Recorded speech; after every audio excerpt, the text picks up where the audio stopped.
Bonjour tout le monde, bienvenue à cet épisode 29 du balado du Dr Kin. J'espère que vous allez bien. J'espère que ce balado-ci ne sera pas ponctué de problèmes techniques de tout genre. Aujourd'hui, donc épisode 29, un sujet assez pertinent, je trouve assez intéressant.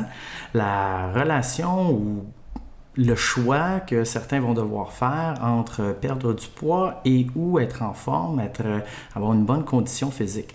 Donc, ça peut paraître parfois conjoint ou que ça aille ensemble, donc qu'on puisse travailler dans la même direction pour être plus en forme et perdre du poids, mais ce n'est pas nécessairement le cas.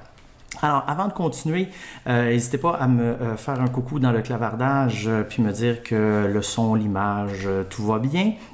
Si vous avez des questions, n'hésitez pas aussi à travers le clavardage, c'est super. Vous y allez puis vous inscrivez vos questions, commentaires. Je vais les voir avec un certain délai par la suite. Et n'hésitez pas à partager et à aimer la vidéo, c'est toujours super apprécié. Et je tiens à rappeler que l'ensemble des balados sont disponibles sur le site drkin.com/balado. Donc, vous pouvez avoir les archives là, puis chacun des enregistrements pour tous les balados. Alors aujourd'hui, perdre du poids ou être en forme, qu'est-ce qui est le mieux? Est-ce que les deux sont faisables? Est-ce qu'il faut choisir absolument? Bien, pendant longtemps, on considérait que le simple fait de perdre du poids, c'était ça, devenir plus en forme. Il y a plusieurs choses qui peuvent mener à ces conclusions-là. La première, c'est l'impact de la perte de poids sur la capacité aérobie relative. Donc, la capacité aérobie, on peut la diviser en deux grandes catégories, deux façons de l'exprimer. On va avoir la capacité aérobie dite absolue, la grosseur du moteur, et la capacité aérobie dite relative, la grosseur du moteur à l'intérieur du châssis. Donc, c'est quand même une distinction importante à faire. Il faut être en mesure de bien comprendre la différence entre les deux. Si je perds du poids, je peux conserver le même moteur, donc pas d'amélioration dans ma capacité aérobie absolue, mais comme je traîne moins de poids, le châssis est plus petit, mais je vais avoir une amélioration de ma capacité aérobie relative. Donc, initialement, quand il y avait des études sur la perte de poids, mais on avait tendance à regarder la capacité aérobie relative. Et lorsqu'il y avait une perte de poids relativement importante, on observait une augmentation de la capacité aérobie relative, donc soit un maintien ou une légère augmentation. Puis on se disait, la personne est plus en forme. Donc la perte de poids a mené à une amélioration de la condition physique.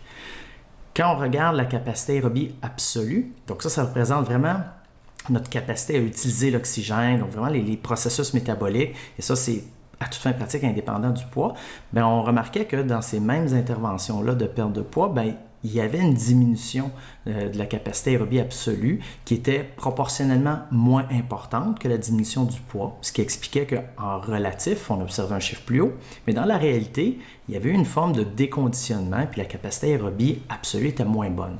Alors ça, la capacité aérobie absolue, c'est vraiment notre indicateur principal pour déterminer si effectivement il y a une amélioration des systèmes des fonctions. Donc, ce n'est pas juste une question de modifier le châssis. On veut voir si le moteur puis l'ensemble de ses composantes s'est amélioré. Donc là, on a commencé à remettre un petit peu en question le principe que si je perds du poids, je vais améliorer ma capacité aérobie fonctionnelle. Donc peut-être que marcher au quotidien, ça va être plus facile parce que je suis plus léger, mais je ne serai pas nécessairement plus en forme. Mon moteur ne sera pas plus efficace, ne sera pas plus puissant. Initialement, on ne s'est pas trop inquiété de ça, sauf qu'on a réalisé que la capacité aérobie s'est étroitement associée à plusieurs aspects préventifs au niveau de différentes maladies. Donc, plus la capacité aérobie était élevée, moins il y avait des risques importants de maladies du cœur, diabète de type 2, etc. Même dans certains cas, certains troubles de santé mentale. Alors, ça devient intéressant de chercher à améliorer la capacité aérobie.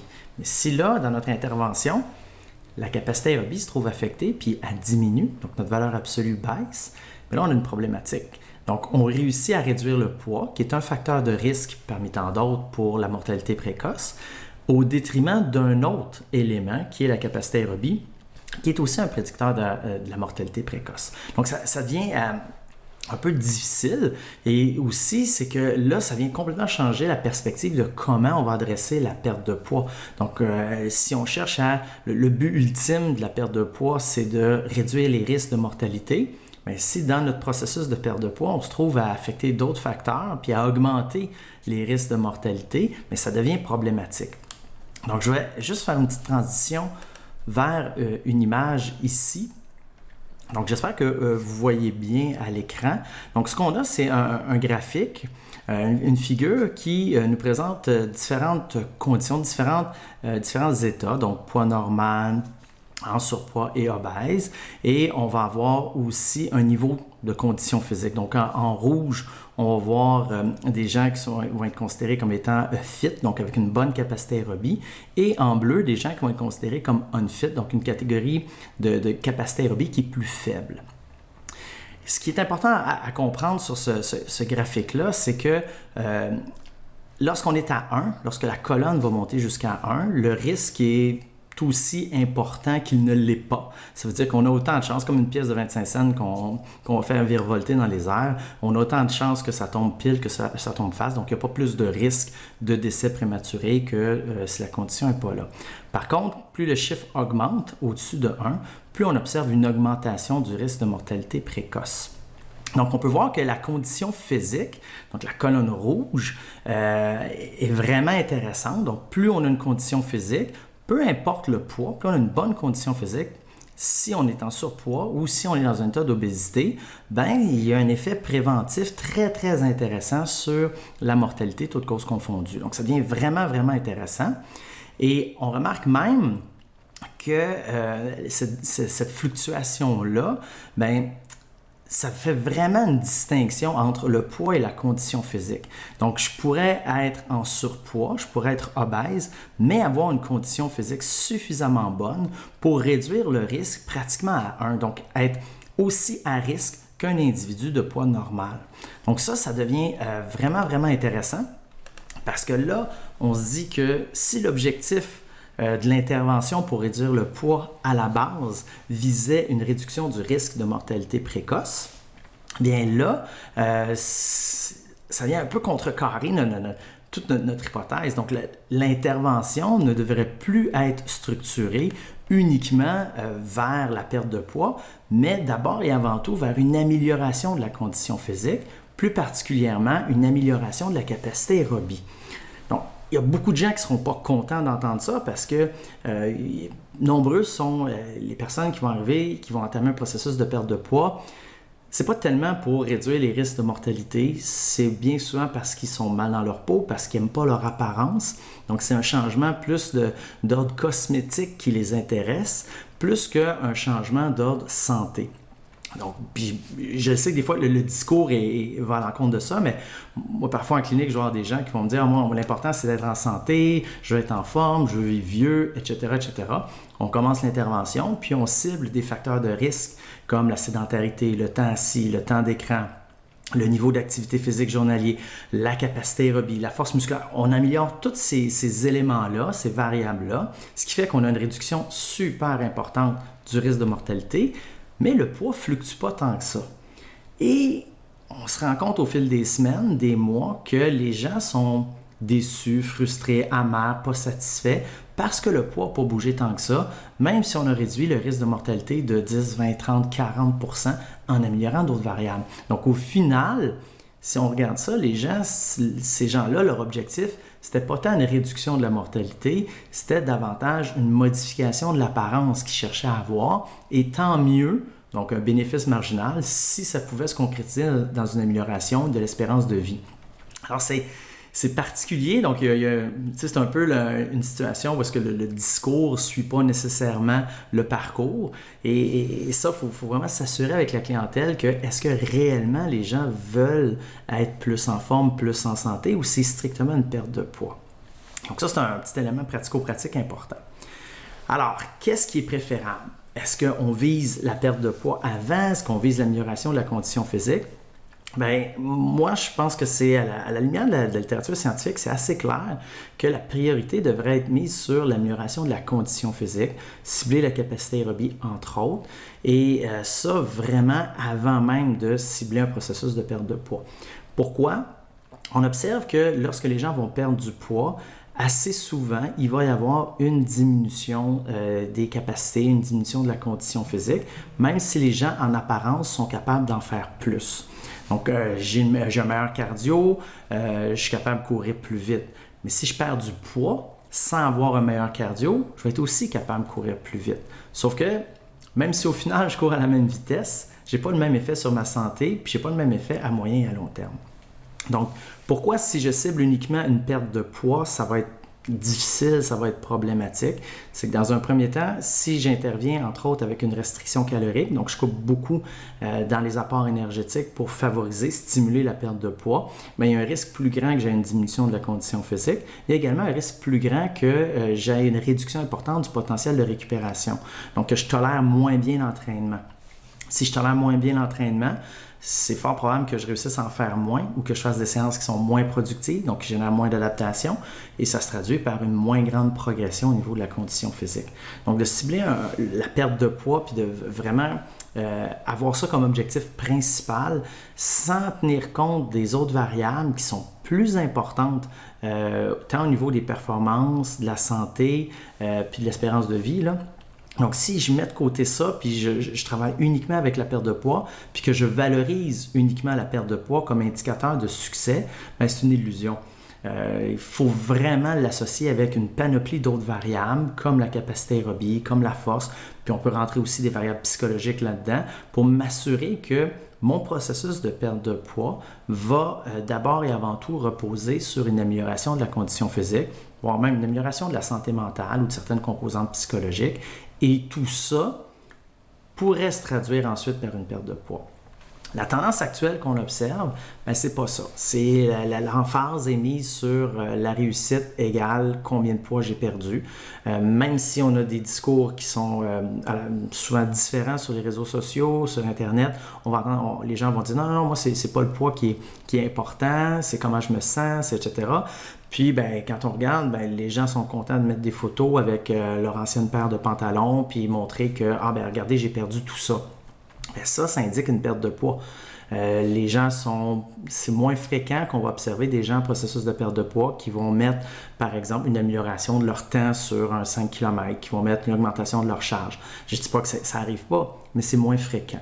Ce qui vend plus, ce qui a plus de vues, ce qui est plus partagé, c'est les effets visuels de la perte de poids, donc strictement la diminution de la masse grasse. Donc c'est ça qui est encensé, c'est ça qui est valorisé et c'est surtout ça qui est utilisé comme quantification du succès. Plus le poids a diminué sur la balance, plus l'intervention fonctionne bien. Et c'est là qu'on s'en va dans la mauvaise direction, selon moi, parce que c'est pas du tout un indicateur de progression comme tel, c'est seulement un indicateur de déficit énergétique. Donc, tout ce que ça veut dire quand on réussit à perdre du poids, c'est qu'on a été soumis à un déficit énergétique pendant une période plus ou moins prolongée, mais on n'a aucune idée de la nature de ce déficit énergétique-là. Est-ce que c'est quelque chose qui est temporaire, qui est ponctuel, qu'on n'est pas en mesure de soutenir parce que c'est une restriction calorique trop importante, ou encore est-ce que c'est parce que on a modifié le mode de vie, on a augmenté légèrement la dépense énergétique, puis sur une période de temps un peu plus prolongée, on a réussi à induire un déficit qui a favorisé une perte de poids, mais ça a été fait en modifiant la condition physique. Donc, on se ramasse à avoir quelqu'un qui, au fil des semaines, est plus en forme, réussit à bouger plus sur 24 heures et créer son déficit énergétique de cette façon-là. Ça, si on fait ensuite, on poursuit le raisonnement, si je maintiens ma condition physique, si je maintiens les activités que j'ai faites pour obtenir cette condition physique-là, je devrais avoir un niveau d'activité physique sur 24 heures un peu plus important. Et ça, c'est un élément super important pour la prévention du regain de poids. Donc, ça fait penser, j'ai eu une question cette semaine en lien avec ça, justement sur la perte de poids, puis qui touche un peu la condition physique, puis est-ce que je perds du poids, est-ce que j'améliore ma condition physique? La personne me posait la question, elle dit, j'ai une valeur de métabolisme de repos, puis on me dit que mon métabolisme de repos, il n'est pas tout à fait adéquat, il est trop bas. Donc, est-ce qu'il faudrait que je fasse plus de musculation, puis combien de calories je devrais manger, puis tout ça. Fait faire le lien là, avec vraiment la condition physique, puis le lien avec ça, dans un premier temps, cette personne-là, son métabolisme de repos, il n'avait pas été mesuré, il avait été prédit.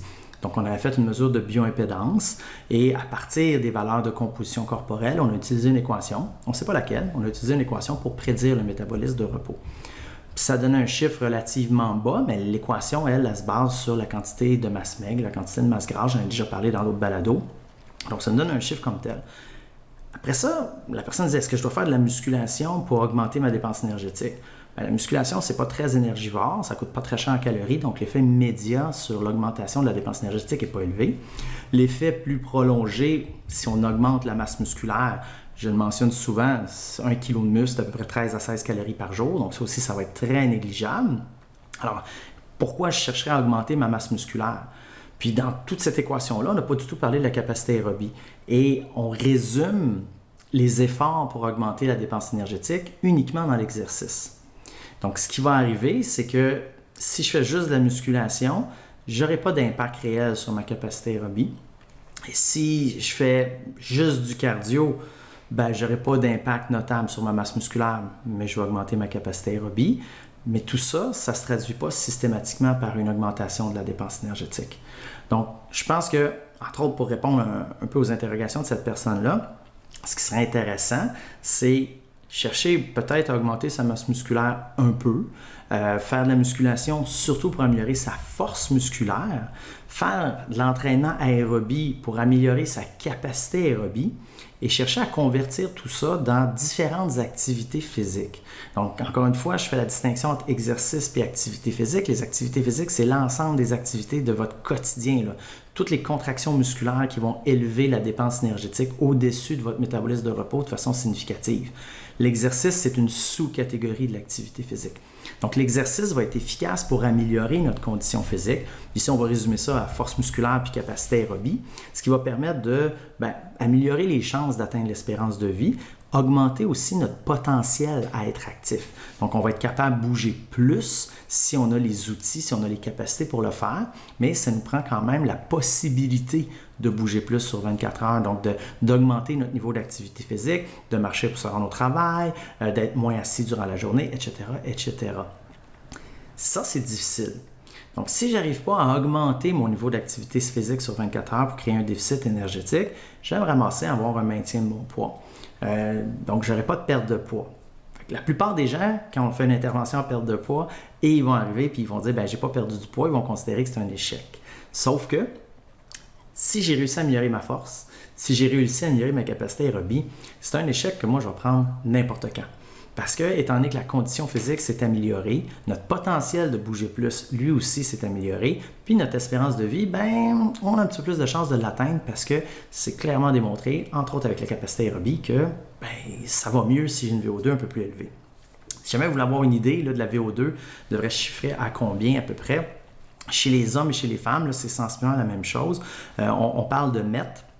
Donc, on parle d'une capacité aérobie à 8 mètres environ chez les femmes. Donc ça nous fait, si on prend 1 mètre, c'est 3,5 millilitres d'oxygène par kilogramme de poids. Donc, 8 mètres fois 3,5. On parle d'une capacité aérobie à peu près aux alentours de 28-30 millilitres d'oxygène environ, qui serait un peu notre valeur minimale. Puis, chez les hommes, ça tourne plus aux alentours de 35 environ. Donc, ça serait la cible à avoir, donc la capacité aérobie plancher à avoir. Si on est en bas de ça, on augmente nos risques de mortalité précoce. Puis chaque augmentation est vraiment, vraiment intéressante parce que ça réduit quand même de façon importante le risque de mortalité. Donc, il faut vraiment repenser un peu l'ensemble du processus de perte de poids. C'est quelque chose qui va être difficile parce que le marketing de l'industrie de la perte de poids est axé sur les résultats flamboyants de perte de poids, des effets visuels. L'amélioration de la capacité aérobie, ça ne se voit pas à l'œil nu. L'amélioration de la force, ça ne se voit pas vraiment à l'œil nu, donc c'est pas très vendeur. Donc c'est très difficile de vendre ça aux patients, aux clients. Donc c'est pas quelque chose qui est facile à faire.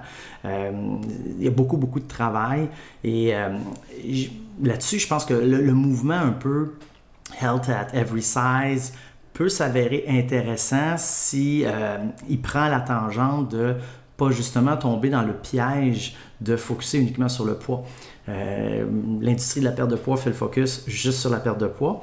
Le « health at every size », il y a certains courants à l'intérieur de ça qui font le focus aussi juste sur le poids en disant que peu importe le poids, c'est correct. Peu importe le poids, c'est correct. Le poids est un facteur de risque lorsqu'il est trop important. Si on a une mauvaise capacité aérobie, ce qui est le cas d'un gros pourcentage de la population, mais c'est un autre facteur de risque. Alors, il faut faire attention, le health at every size, bien, on parle bien de health, on parle bien de santé à tous les poids, et ça implique de quantifier la capacité aérobie, quantifier la condition physique et s'assurer qu'on atteint des seuils, des valeurs planchers et qu'on aspire à les dépasser justement pour favoriser une meilleure santé, une meilleure condition physique, puis améliorer les années qui vont être devant nous. Donc, c'est quelque chose qui est vraiment essentiel à comprendre. Il y a un paradigme à changer au niveau du processus de perte de poids. Puis quand on change un petit peu, on enlève les œillères, on élargit les perspectives, on se rend compte que l'amélioration de la condition physique, en termes d'entraînement, en termes d'intervention, c'est beaucoup plus facile à structurer, ça se paramètre beaucoup mieux, on a plus de contrôle là-dessus. Les résultats sont beaucoup plus tangibles lorsqu'on évalue, donc on peut voir l'amélioration de la condition physique avec des tests de terrain qui ne coûtent pas tellement cher. Donc, c'est des choses qui se font super bien et ça devient vraiment intéressant parce qu'on peut valoriser l'individu à travers son corps comme étant un vecteur de succès. Donc, son corps va devenir quelque chose, un outil pour faire de l'activité physique, un outil pour performer. Puis là, performer, je ne parle pas de compétition, je parle pour faire mieux, devenir meilleur. Et là, il y a toute une connotation positive à ça. Donc, on développe l'individu à devenir meilleur. Il devient plus efficace, plus confiant dans ses capacités. Donc, il y a vraiment un transfert qui peut se faire aussi au niveau de l'estime de soi, du sentiment de compétence. Donc, c'est un ensemble de facteurs qui sont très intéressants. Donc, il y a beaucoup de bénéfices collatéraux à l'amélioration de la condition physique dans un processus de perte de poids. Puis, la conséquence de ça, si on réussit à modifier l'activité physique sur 24 heures, si on réussit à stabiliser ou même réduire un peu les apports nutritionnels, on va être en mesure d'exposer l'organisme à un déficit énergétique progressif, pas nécessairement constant, mais progressif, qui va tranquillement induire une perte de poids, puis on va atteindre une composition corporelle qui va être optimale pour notre mode de vie. Et c'est là qu'on va espérer que cette composition corporelle-là optimale soit à un niveau qui présente un minimum de risque. Donc, que notre poids soit dans une étendue, une plage qui réduit le risque au lieu de l'augmenter, puis conjointement avec une capacité aérobie qui, elle aussi, va être suffisamment élevée pour nous permettre d'avoir du plaisir à faire des activités physiques, puis aussi pour avoir un effet protecteur sur l'ensemble des maladies du cœur, santé, etc. Donc, je ne sais pas si vous avez des questions, n'hésitez pas. Ça fait toujours plaisir d'y répondre, sur des interrogations, des choses qui n'étaient pas claires. Donc, c'est vraiment je vous dis, de travailler fort puis de continuer à persévérer, à essayer de modifier les discours, modifier les idées reçues par rapport à la perte de poids, que dans un processus de perte de poids, la priorité, ça ne devrait pas être la perte de poids. La perte de poids devrait être une conséquence. Ce qu'on devrait chercher à faire, c'est vraiment améliorer l'individu, développer l'individu pour qu'il devienne plus performant. Encore une fois, je fais la distinction entre performant et compétitif. Là, c'est pas du tout la même chose. Tout le monde il n'y a personne qui est déçu d'être meilleur. Donc, quand je commence à faire une activité, si je m'améliore, je suis content. C'est ça, être performant. Donc ça devient vraiment, vraiment important aussi à changer. Ce n'est pas un aspect de compétition, mais c'est un aspect de performance. Donc, Jérémy, merci de m'avoir fait réaliser que le fait d'être moins gras ne rime pas nécessairement avec plus en santé. Oui, ça c'est clairement démontré aussi, là, puis dans le tableau que j'ai présenté, là, on le voit aussi, là, indépendamment du poids, la condition physique a un impact beaucoup plus important sur la mortalité. Ça n'enlève pas l'importance du poids dans la santé. Donc, c'est un facteur de risque. Puis je pense que dans les dernières années, c'est ça qu'on a perdu un peu comme perspective. On a réduit le poids comme étant le seul facteur de risque important. Alors que ce n'est pas le cas. Mais il ne faut pas tomber à l'autre côté du balancier en disant que le poids n'est pas important. Le poids est également un facteur de risque, tout comme le temps sédentaire, tout comme le sommeil, tout comme le temps assis, tout comme l'exposition à des écrans, tout comme la condition physique, etc., etc. C'est l'ensemble de ces facteurs de risque-là, la somme de ces facteurs de risque-là qui va déterminer, c'est quoi nos chances d'atteindre l'espérance de vie. Alors, c'est vraiment ça qu'il faut comprendre. Puis on est fort pour aller faire, en anglais on dit du cherry picking, donc aller chercher une affaire qui nous intéresse, puis on oublie toutes les autres. Mais la capacité à voir le portrait plus global, puis de voir l'ensemble des variables, puis comment ces variables-là interagissent, c'est ça qui a un effet majeur sur, entre autres, les changements de comportement et entre autres, les changements de composition corporelle. Donc, quand quelqu'un va réaliser que c'est plusieurs facteurs que je dois réussir à modifier, Et pas à atteindre la perfection, mais seulement modifier, essayer de régulariser certaines choses. Tu sais, c'est pas de dire, ben moi je travaille sur mon sommeil, je dors 8 heures plus ou moins 1 minute à toutes les nuits, puis je dors... C'est pas ça l'objectif. Mais il y a des gens qui n'observent pas du tout leur sommeil, qui ont des heures de coucher qui sont tout le temps différentes, des heures de réveil qui sont tout le temps différentes. Il n'y a pas de routine pour se préparer au sommeil, ce qui fait en sorte qu'ils ont des nuits de sommeil désastreuses. Et ça, c'est pas dans leur préoccupation comme telle. Ils vont plus se préoccuper de quel supplément je devrais prendre pour oxyder 4 grammes de gras de plus, quelle méthode d'entraînement je devrais faire pour m'améliorer. Donc, oui, c'est correct de penser à une méthode d'entraînement. Oui, c'est correct de penser à des suppléments, mais on ne peut pas complètement négliger les autres variables. Donc, il faut vraiment s'habituer à voir la forêt. Puis, ensuite de ça, essayer de distinguer quel arbre on trouve le plus dans la forêt. Mais trop souvent, on va juste faire le focus sur l'arbre, on perd de vue la forêt, puis c'est là que ça se complique fortement. Donc, c'est vraiment un travail de changer les perspectives, changer les perceptions, mais ça va être difficile. Moi, je vous dis, j'ai des gens là, vraiment que je leur sors ce discours-là, puis après 3 semaines, 4 semaines, ils me reviennent. Ouais, je suis déçu, j'ai pas perdu de poids. Écoute, on a augmenté ta VO2 de 15%, c'est monstrueux. Ouais, je sais, mais j'ai le même poids. Fait que c'est ça. Alors Daniel qui dit quelle est la meilleure stratégie pour perdre du poids sans perdre de masse musculaire? C'est pas si difficile que ça.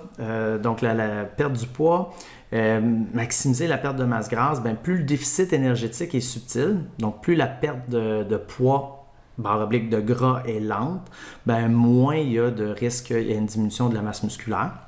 L'autre chose, c'est s'assurer que cette masse musculaire-là travaille. Donc, lorsqu'il y a des contractions musculaires, donc l'exercice, ça va être des contractions musculaires, mais aussi dans le quotidien, donc éviter d'être assis, allongé trop longtemps, on s'assure aussi un certain maintien. Je vais regarder, utiliser comme exemple la station spatiale, lorsque les astronautes, les cosmonautes, etc. sont en apesanteur, c'est très, très difficile de maintenir la masse musculaire, la masse osseuse. Pourquoi? Parce qu'il y a très peu de stress mécanique, on ne peut pas soutenir la gravité. Alors, même s'ils sont en équilibre énergétique, ils vont avoir une diminution de la masse musculaire. Donc, c'est un peu le même principe avec le processus de perte de poids. On veut s'assurer que le muscle travaille sans nécessairement faire des efforts incroyable, mais juste qui travaille, qui contracte. Et ça va assurer un certain maintien au niveau de la masse musculaire. Puis si le déficit énergétique est modéré, à ce moment-là, il n'y aura pratiquement pas de perte de masse musculaire. Bien souvent, là, on va observer, quand on va l'évaluer, là, on va observer une diminution de la masse maigre, mais c'est parfois une diminution de la quantité de glycogène qui est stocké dans le muscle qui se reflète là-dessus. Puis c'est même possible d'augmenter la masse musculaire dans un processus de perte de poids. Pourquoi? Parce que le déficit énergétique, c'est pas 24 heures sur 24. Donc, pendant certains moments de la journée, on peut être en surplus énergétique. D'autres moments, on peut être en déficit. Puis dans l'ensemble, on veut que la somme ou le total, le cumul des déficits et des surplus sur 24 heures, ça nous donne un léger déficit. Fait qu'en théorie, il y a des auteurs qui appellent ça là, du body recomposition là, pour essayer de vendre ça et rendre ça sexy.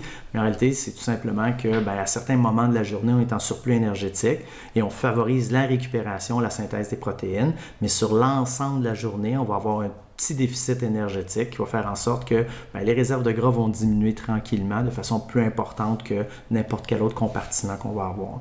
Alors, la clé, Daniel, c'est vraiment déficit énergétique subtil, travail musculaire, donc s'assurer qu'il y a des contractions musculaires, puis dans le fond, s'assurer qu'on récupère. Si je fais énormément de musculation, puis j'ai un léger déficit énergétique, ça se peut que ma récupération soit moins bonne, puis là, je pourrais accélérer le processus de perte de masse musculaire. Pas strictement parce que je suis en déficit énergétique, pas strictement parce que je veux perdre du poids, mais parce que je ne récupère pas puis que je surcharge de façon trop importante la masse musculaire. Donc, je ne sais pas s'il y a d'autres questions. Je ne sais pas si ça répond, Jérémy et Daniel, à vos questions. Je vous laisse encore quelques instants. Si vous avez d'autres questions, n'hésitez pas, allez-y. Et pendant ce temps-là, je vous dis que les balados, comme je le mentionnais au début, sont vraiment archivés sur le site drkin.com dans la section balado. Donc, vous pouvez les réécouter. Si vous avez des questions, des commentaires sur des balados précédents, vous pouvez aussi m'écrire avec le petit onglet Messenger. Ça me fait plaisir de vous répondre. Puis non, je ne facture pas pour ça. Ça me fait plaisir. Good. Alors, sur ce, Ben, je vais vous souhaiter un super samedi après-midi. Puis, je devrais être de retour la semaine prochaine. Si jamais vous avez des sujets autres, questions, des thèmes que vous aimeriez aborder, je suis toujours ouvert à ça. Si c'est dans mes cordes, mes champs d'expertise, ça me fait plaisir d'aborder le tout. Sur ce, bonne fin de journée!